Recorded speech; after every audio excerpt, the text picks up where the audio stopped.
Chloe, welcome. The headline's very catching, of course. El Nino developing over the Pacific, likely to be the strongest in memory, the Met Office warning. What does that mean in practical terms?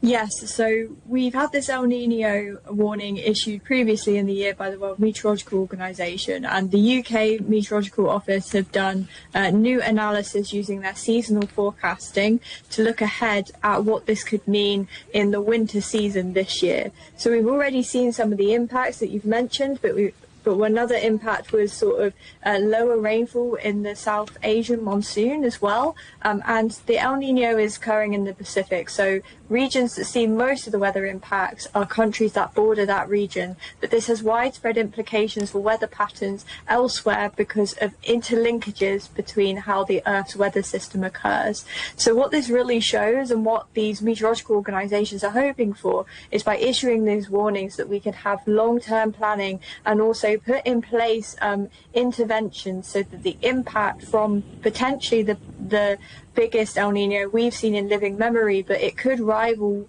one that we saw earlier in human history in the 1800s that caused widespread famine in quite a lot of regions of the world and led to a number of deaths. So they're trying to basically put in place planning so that the impacts are reduced in this case. Chloe, you talk about putting in place planning and mitigation. I mean, realistically, what can you do? This is happening now, and you're warning of what's happening next year. It's too late, isn't it?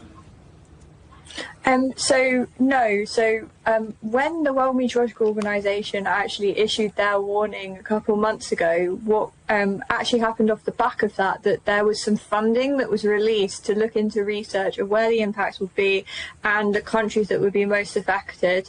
And so as a result of that, we should see implementations actually take place in those countries, which is very promising.